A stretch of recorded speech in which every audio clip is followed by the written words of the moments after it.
Global Farm Channel, tempat berbagi ilmu dan pengalaman bertani. Setiap tanaman membutuhkan perawatan yang intensif. Hama dan penyakit yang begitu kompleks mengharuskan kita untuk belajar dan terus belajar.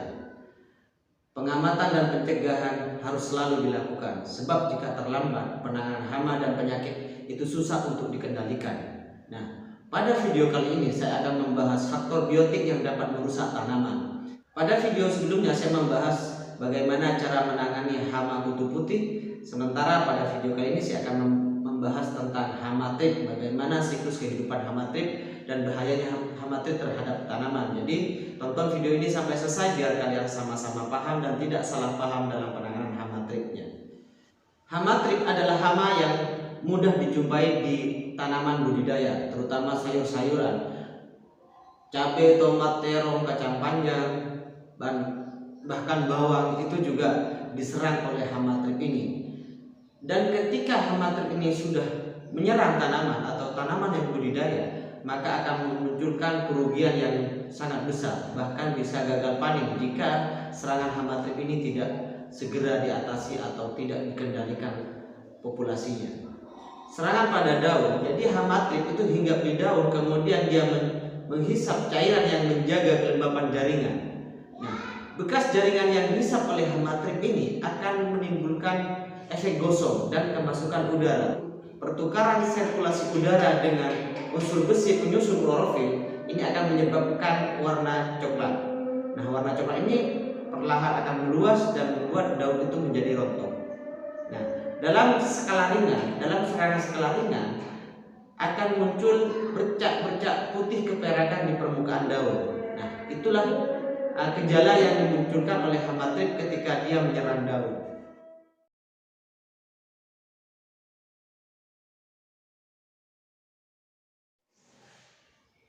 Serangan hama trip terhadap bunga. Bunga yang diserang hama trip, bunga tersebut akan layu kemudian rontok.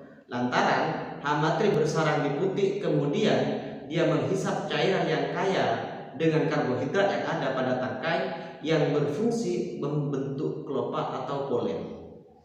Ketika hama trip menyerang buah, buah tersebut akan kecil dan keriput, dan di permukaan buah ada noda hitam atau bercak hitam, dan ketika masak rasanya itu pahit. Lalu bagaimana cara mengidentifikasi bahwa tanaman kita terserang hama trip? Maka mudah saja, kalian tinggal melihat gejala yang dimunculkan oleh serangan hama trip, yaitu di permukaan daun akan ada bercak putih keperakan atau putih mengkilat. Nah, ketika ditemukan hal yang demikian, itu bisa diidentifikasi bahwa ini termasuk serangan dari hama trip. Nah, hama trip itu meningkat populasinya terjadi ketika di akhir musim penghujan. Jadi populasi hama trip itu meningkat di musim kemarau. Terus hama trip ini dia paling suka pada daun-daun muda atau di daerah pucuk. Serangan hama trip terjadi pada tanaman memasuki fase 2 bulan atau fase pembuahan, yaitu yang dikenal dengan fase generatif. Jadi ketika tanaman sudah berusia 2 bulan atau masuk fase pembuahan, itu adalah rawan sekali dengan serangan hama trip. Ciri-ciri hama trip. Jadi hama trip ini sangat kecil sekali, bahkan ketika dia dewasa ukurannya hanya 1 mm. Warnanya itu coklat kehitaman. Dia memiliki mulut yang memarut yang berfungsi untuk mematu atau menghisap cairan. Pada trip betina, dia memiliki sayap sehingga dia mudah berimigrasi terhadap tanaman yang lain. Sementara yang jantan itu tidak memiliki sayap. Dan kehidupan hama trip ini, dia berkoloni, dia tidak masing-masing, selalu numpuk di suatu titik. Itu kehidupan hama trip. Siklus hama trip. Hama trip ini mampu berkembang biak dengan menghasilkan telur. Dan hama trip memiliki keunggulan, yaitu dia memiliki kemampuan partenogenesis atau yang disebut dengan aseksual. Jadi trip mampu menghasilkan telur yaitu sekitar 80 sampai 120 itu tanpa melakukan proses kawin. Telur hama trip akan menetas hanya butuh waktu 5 sampai 10 hari. Sementara proses dewasa dari nimfa menjadi dewasa itu membutuhkan waktu 8 hari. Telur hama trip mudah menetas yaitu di suhu 32 derajat Celcius. Itulah kenapa hama trip populasinya meningkat ketika di musim kemarau. Sementara di musim penghujan, hawa dingin, itu akan menyebabkan populasi hama trip itu tidak ada, atau trip akan musnah dengan sendirinya tanpa melakukan proses pemusnahan.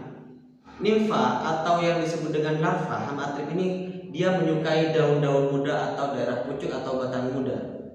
Jadi hama trip muda maupun dewasa itu sama-sama berbahaya karena mereka akan merusak jaringan epidermis yang ada pada daun. Bagaimana cara mengatasi atau mengendalikan hama trip ini? Yang pertama yang bisa kalian lakukan adalah rajin-rajinlah melakukan proses penyemprotan menggunakan insektisida nabati. Pembuatan insektisida nabati akan saya bahas pada video-video yang akan datang. Silahkan kalian bisa cari sendiri referensi bagaimana cara membuat insektisida nabati. Nah, keunggulan menggunakan insektisida nabati ini, pertama, hama itu akan kabur karena insektisida nabati itu berfungsi untuk mengusir hama, tidak membunuh sifatnya. Terus yang kedua, tanaman kita itu akan kebal terhadap hama-hama yang lain. Jadi insektisida nabati selain mengusir hama juga meningkatkan imun terhadap tanaman kita. Yang kedua yaitu menggunakan pengendalian mekanik.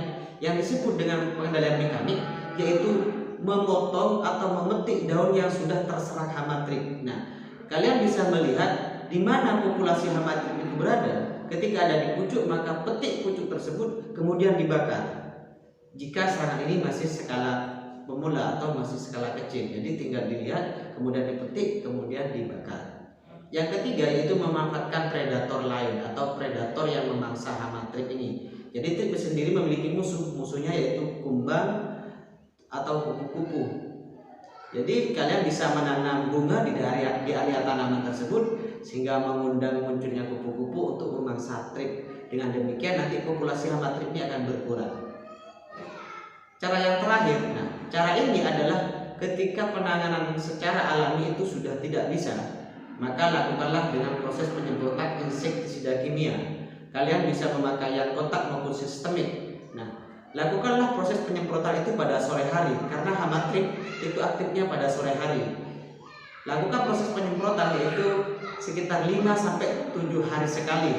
Semprot di permukaan daun secara merata, jangan sampai ada daun yang terlewatkan. Takut itu menjadi sarang hama trip.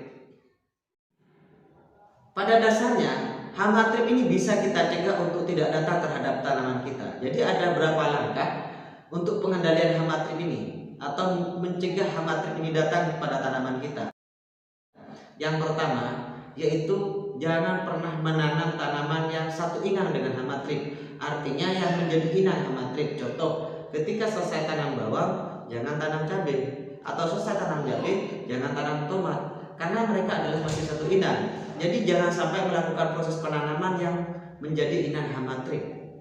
Yang kedua yaitu memilih masa tanam. Jadi hama trip ini populasinya meningkat di musim kemarau, maka pada musim kemarau hindarilah tanaman-tanaman yang menjadi inang hama trip. Ya seperti sayur-sayuran, tomat, terong, cabai, bawang, itu adalah inang hama trip. Jadi menghindari tanaman inang hama trip pada musim kemarau. Yang ketiga, gunakanlah bibit unggul, bibit yang kebal terhadap serangan hama trip. Jadi meski ada serangan hama trip, tanaman kita masih mampu memproduksi buah yang maksimal.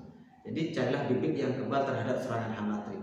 Jika serangan hama trip sudah meluas, sudah memangsa tanaman di lahan kita, maka yang harus dilakukan adalah mencabut semua tanaman itu, kemudian membakarnya dan mengganti dengan tanaman yang bukan inang hama trip. Nah, proses penyemprotan insektisida ini sebenarnya adalah pilihan terakhir. Nah, untuk melakukan proses penyemprotan insektisida, kalian harus benar-benar hati-hati, baca petunjuknya, jangan nanti hama tripnya mati, tanaman kita juga mati. Jangan sampai tanaman itu overdosis gara-gara kebanyakan insektisida. Pada dasarnya serangan hama dan penyakit pada tanaman itu wajar, terutama serangan hama trip itu sebenarnya wajar. Cuma yang tidak wajar itu ketika populasinya meningkat. Jadi yang bisa kita lakukan adalah bagaimana cara pengendaliannya. bagaimana populasinya tidak meningkat. Oke, demikian aja video yang bisa saya bagikan. Mudah-mudahan video ini bisa menambah ilmu dan wawasan untuk kalian semua. Semoga tanaman yang terserang hama tips segera teratasi, dan semua kawan-kawan para petani yang sekarang sedang bertani mudah-mudahan hasil taninya melimpah dan hama-hama di lahan bisa dikendalikan secara maksimal. Saya akhiri, wassalamualaikum warahmatullahi wabarakatuh.